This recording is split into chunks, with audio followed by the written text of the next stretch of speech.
The last 6 minutes is really good. Okay. All right, let's start off here. Republicans happy. And like, that is unbelievably disgusting. It's such a shameless thing to do. Like, how on God's green earth? Yeah, I hate that. I mean, the whole birthing person incident was a major red flag that this was the direction she was headed. Hopefully she can take a step back and reevaluate how she's being. Yeah, no, I agree. I do agree with that, for the record. It just sucks that, like, hope that that's not the case. You hope that they're like, that is not a change of pace or a change of attitude, a shift in attitude, like a real dramatic shift in attitude. And then it does turn out to be that way sometimes. Do you think that you get to call yourself some sort of like principled leftist who's out to do the right thing? How can you call yourself the home of progressives when you are actively cutting deals with fascists about the rights of trans people and then spreading transphobic nonsense to an audience of like millions of people? It is deeply irresponsible, and fundamentally, it's pathetic. This is genuinely embarrassing. The degree to which this is irresponsible just knows no bounds, because there are so many people that are literally looking to people like Cenk for opinions, and he's literally just giving them an open invitation to be as transphobic as they want to be, because it's politically strategic. They'll say that, but okay, you don't care about the politics? Let's just, for once in your life, think strategically about what that means. This is, actually, this is really good. Yeah, this is exactly what is going on. I think she's 100% correct on that. Like the giving up on certain talking points specifically so you can be strategic is, I think, silly. And it's the exact same kind of triangulation that old TYT and TYT still to this day will shit on the Democratic Party for. It's just that they don't think it's worth fighting for. And that's the reason why they don't want to like educate people on why it's fucking silly and move on from it. Or they just legitimately disagree with it. You know what I mean? So yeah, that's great. That's a great point by Bennie Carollo. Bennie, you guys said her name is, right? She's trans, I think. She was a trans content creator at TYT. I don't know. I haven't fucking been involved in TYT for a very long time. That means that you're going to continue pushing the Democratic Party to unequivocally support everything that the trans activists want, even if it's unpopular among the electorate. That means they're not getting reelected. That means they're going to lose to Republicans. Republican lawmakers who are passing draconian, disgusting legislation in various states right now as we speak against the transgender community. Look at this. You're gonna push your Democratic Party to unequivocally support everything the trans activists want. Like, shut up. Literally, shut the fuck up. This is so embarrassing. Like, Ana Kasparian, and like, look, I'm gonna be real. This is my personal opinion, but whatever. I think Ana Kasparian is genuinely personally transphobic. I'm just gonna say it right now. She's like saying and doing all of the things. She's referring to every trans person as a trans rights activist. Referencing every trans person as a trans rights activist is just, on its face, literally transphobic. And it's one of the things that transphobes have been pushing for a long time, is just calling every trans person a trans rights activist. I mean, and the media more broadly does this as well. And this whole idea of like, you're gonna lose the Republicans, you're gonna lose the Republicans if you cater to these trans people, once again, is entirely debunked. Most people are fine with trans people, and when Republicans make their entire platform about attacking trans people, it actually does undermine their political success. We just live in a country that is very much not a democracy, that has all this gerrymandering and all these other things, and so Republicans still have like seats in a lot of places. I know, wild concept. But genuinely, if you look at their poll numbers in response to them focusing on just trans people existing, it's not working. It is genuinely not working for them. It is undermining their electoral success. But of course, you can't not take the opportunity to blame trans people for their own oppression, am I right? It's really great that Ana Kasparian is doing this. And by the way, you schmucks, you're falling exactly into the right-wing trap. The Republicans, they tried everything. They tried anti-gay stuff, it didn't work. They tried trans bathrooms, you remember that? Mm-hmm. That didn't work. Kicking the transgender community out of the military, that didn't work. They drilled in until they finally found a little tiny nugget of like, hey, trans folks in like competitive sports seems a little bit much. And you don't engage them in that fight. They lose on everything else. But idiot activists, yes, I just called you an idiot. Activists go in there and go, no, I'm gonna fall right into that trap, and I'm gonna fight on the only losing ground we have so we can elect more Republicans so they can pass more anti-LGBT. I mean, the counter to this is really simple. It's like civil rights movement. deeply and undesirably unpopular, saying that like this in and of itself at the time is not a worthy cause is exactly what Martin Luther King was criticizing when he talked about the white moderate. Republicans aren't even winning on this issue. Exactly. That's the other part. Yeah, Benny is on the money with this, I think. It seems. TYT laws. Great, well played. I'm sure your clout and your brand is doing great. These clips are just so infuriating, genuinely. Like, that talk about betrayal is just so, like, pathetic and embarrassing and shameless, coming from Cenk and Anna right here. Like, oh, you're betraying the trans community by fighting for trans rights. How dare you just say that trans people should be treated equally in society? Don't you know that you're supposed to live as second-class citizens so that I can feel better about myself when I give you rights? Literally, spare me. This is ridiculous. But I think the real icing on the cake here is this tweet where Anna Kasparian has decided to unilaterally declare Jesse Singal to not be a transphobe, despite, and this is what's really wild. What the fuck?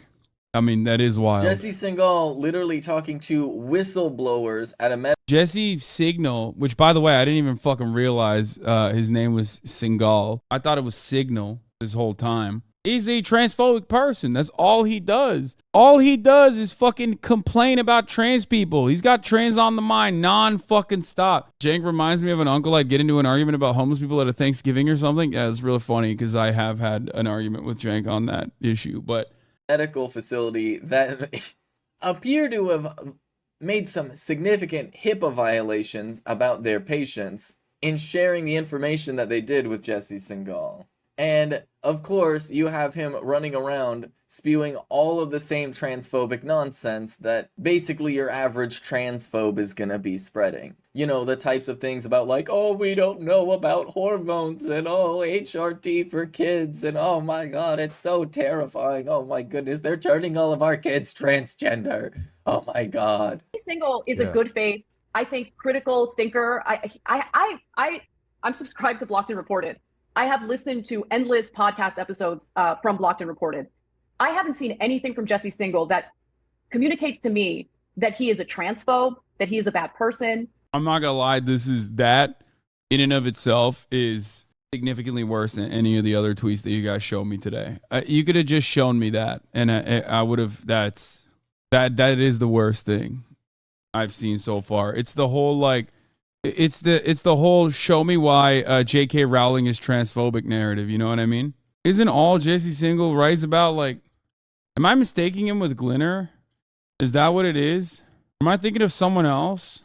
No, he talks tons of shit about trans people, but he clouds it in just asking questions. No, Jesse Singal wrote about how he was chased off Twitter by trans people. No, Singal is constantly posting about trans people. It's the end result of the trans derangement pipeline. Yeah. I think I was like originally thinking of Glinner, but I thought this was that guy. I thought this was Glinner, like this. Like I've seen this avatar a lot. Do we have political discussions about the effects of different cancer meds? Lamau. Why does literally any of this matter unless you have a trans child or in a private conversation with your doctor? These conversations should not be political discourse. Do we have political discussion about the effects of different cancer meds? You just Googled cancer meds controversy and chose the first thing you could find embarrassing. The book that he busted out has 6 reviews. Oh my god, that's awesome. Seems like everyone cares more about people being a certain way than about themselves. No, I think that's a shitty way to cover this. These are people who literally spend their whole lives trying to make trans people's lives worse, trying to shut off access to trans medication, and are relatively successful at making an argument against trans people, especially because society is pretty fucking transphobic. So everyone's kind of looking for a way to reconfirm their preconceived notions of how trans people are kind of weird or maybe even outright evil. So there's a market for this kind of rhetoric. There's a market for this kind of research, and these guys fill that void. And part of it is a grift, but the other part of it is like genuinely held perspectives because of their genuine insanity. It becomes everything that you care about. It becomes your whole life's work. You're right to treat transphobia like a disease. No, it's 100% mental illness. It really is. Society's transphobic. You wake up, you grow up, you develop object permanence, and you also develop certain sets of standards. Transphobia is one of those standards. I've had this conversation a million times over. Now, so there is like a level of transphobia that everyone has in the beginning. But then there's two avenues that you can go down. You either look at that situation. That's the reason why most people have apathy towards trans people, right? The overwhelming majority. They just like don't give a shit. They think trans people are kind of weird, but they don't think about it that much. So there's two different ways when you see a trans person in the real world, or when you are met with trans issues, right, that get blasted in front of your face. You can go either way. You either go down the route of like not being transphobic and educating yourself about culturally speaking what role gender is played in society and how different that is from our current understanding of it. You look at biology and you become not transphobic. I myself have gone through a similar journey. Or you go in the other direction, and the other direction is really scary because a lot of people do take that path and they just become incredibly transphobic, like further and further and further. Like every single day, every new day, there's another thing that you look at that makes your fucking that melts your mind a little bit further about how like trans people are a certain way. It's really sad until you ultimately arrive at what I like to call the highest stage of transphobia as a mental illness, and that is, of course, transvestigations. It's like a closed circuit at that point. You've arrived at the reality that gender is culturally defined. Gender is a social construct. But because you can't cope with that, because you can't recognize that reality, you start thinking everyone is technically trans. You start yelling at cis people who have like given birth, and you go, oh my God, this person is secretly trans. Matt Walsh is one of those people. And if you don't want to constantly fucking obsess over, whatever some Hollywood celebrities' children are wearing, or, children's genitals on a regular basis, then if you don't want to go down that pipeline, learn that, trans people are among us. It's totally normal, and perhaps we shouldn't shut off medical access to gender-affirming care. Many cis people use, myself included, Anna Kasparian included, and Joe Rogan certainly has utilized like all matter of different gender-affirming care. As a person who got a hair transplant in the beginning, as a person who has literally taken HRT, hormone replacement therapy, for his entire life. He has been an advocate for TRT for as long as I've known him. He is the reason why I will most likely at a certain point take TRT once I hit like 35, 36. TikTok convinced my brother all trans girls are just male sex pests who want to expose themselves to their female classmates in the locker rooms. I had to remind him that it would be considered a crime and they should be reported to the police. It blew his mind. Yeah, exactly. Isn't around 40 better, or is it better in mid-30s? Yeah, probably will do it when I notice that my T levels begin to decline, is what I was saying for TRT. Notice how none of these trans activists said they would make crime illegal. I agree.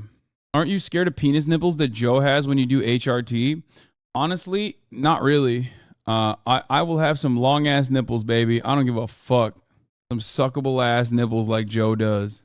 Got covered under health insurance? Not sure. Anyway, let's wrap this video up and we'll move on to some other news. He did straight news reporting on basically what, some of the risks could be when it comes to transitioning literal kids with puberty blockers and then cross-sex hormones.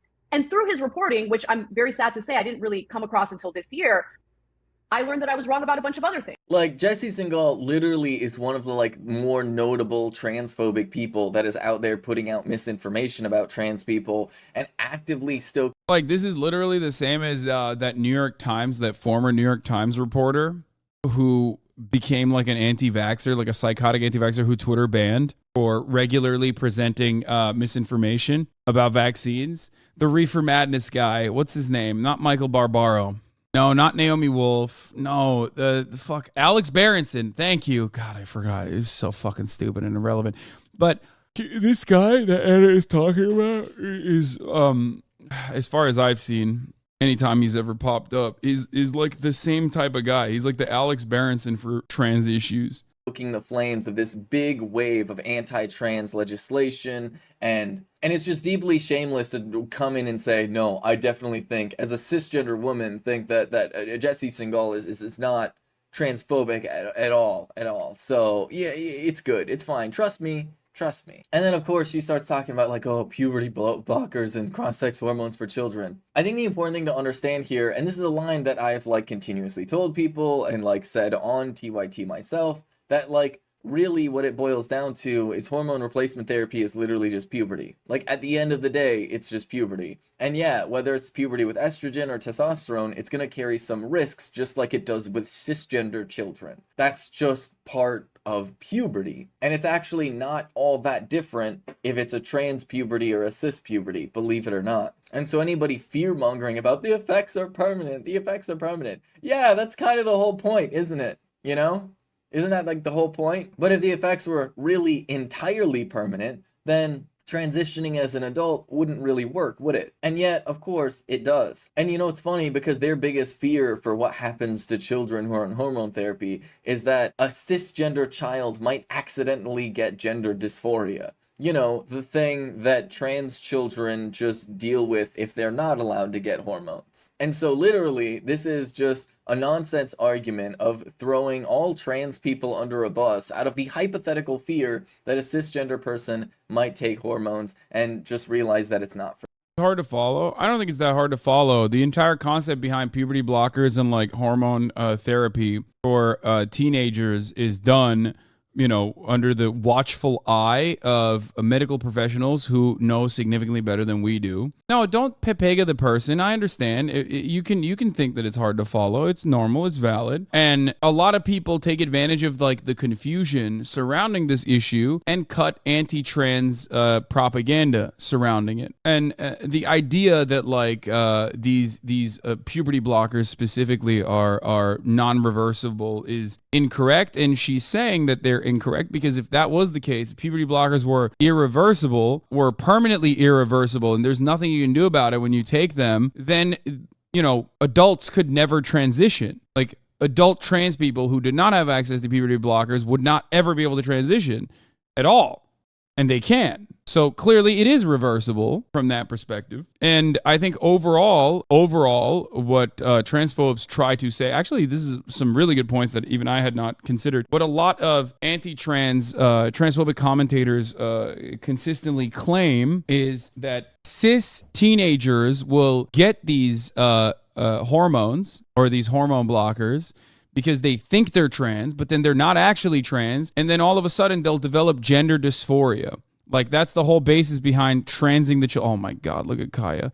Fuck. I mean, that's crazy. Who lays like that? This is insane. She sleeps like this all the time. I forgot what I was talking about. I'm sorry.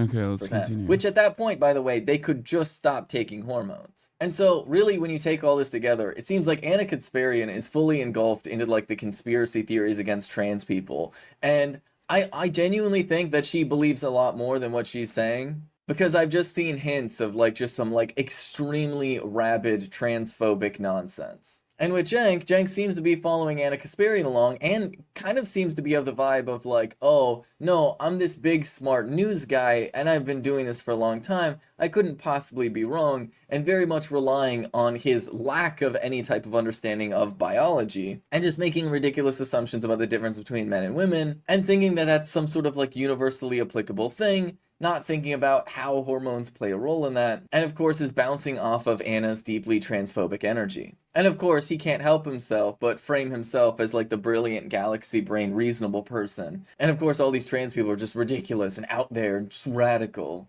And couldn't possibly be, you know, referencing like very basic science that is easy to go through. And any attempts to educate either Anna Kasparian or Cenk has kind of just been met with a lot of stubbornness, of digging in their heels, rejecting the new information, and replacing it with their own imaginations about how they think things should be. And it just continues to escalate over the past several months. And that fundamentally is why I just can't be a part of TYT anymore. It's just too much. It's ridiculous. Because at a certain point it becomes embarrassing for me. Because how can I, as a trans person who actually knows the science behind this, who actually is like actively trying to support trans people, as somebody that people look up to me, right? People literally like send me messages and be like, I'm so inspired, you know, you being a TYT, like it made me want to come out, or like my kids watch your show and you know, it just like, it gives them so much hope and they're so excited to see a trans person in the news. And I have to deal with messages from them now asking about, hey, what's going on with TIT? Hey, what the hell is happening here? Like, why is Anna saying this? Why is Cenk saying this?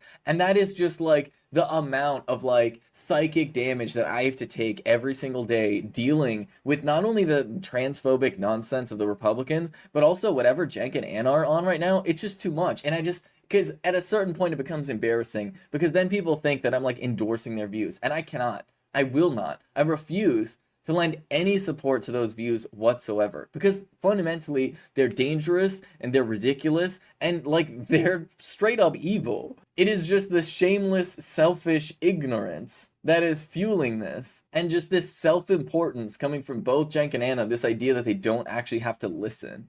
So no, yeah, I'm done with TYT, because I can't let anybody think that I have any type of support for their opinions here, because they're just ridiculous. And it's just gotten to be too much for me to deal with all of this nonsense. And the last thing I want is for them to be able to say, oh no, it's fine, we have like a transgender host, so it's all good actually. Because no, it's not all good actually. It is in fact quite bad. Yeah, I mean, it's sad to see. I don't expect anyone to have to like consistently defend it. I'm not a part of the Young Turks, and I haven't been for 3 years. And even not, people constantly are like, dude, what do you have to say about this? What do you have to say about this? For the past 2 hours and 34 minutes, we have quite literally been covering this news story, and it gets fucking annoying. Probably even more annoying when you are a trans person working there. You know what I mean? But I hope that you guys understand what my perspective is. Holy shit. And maybe shut the fuck up about it. And then the next time this kind of thing happens, again, just, I don't know. Don't watch if you don't want to. I just like, it's just so silly and stupid to make hay of this and give it like an unlimited amount of coverage. I think people just think you have definitive takes since Cenk is your uncle. Like they expect you to have some sort of pool. I don't know why people always fucking say this when like Cenk and I have had very public disagreements about a lot of stuff. It's normal. It's perfectly normal. It's not going to go well for TYT. They will lose members. No, they won't. They have a much older audience that grew alongside them. And also being like trans critical is not as damaging as you think it is. We already talked about how like most of society is transphobic. So ultimately it doesn't work that way. You can't have both of these ideas exist in the same space. You can't on the one hand say, oh, these guys are grifting to the right, and that's why they're engaging in like transphobic takes. And then also simultaneously believe that they will lose subscriber.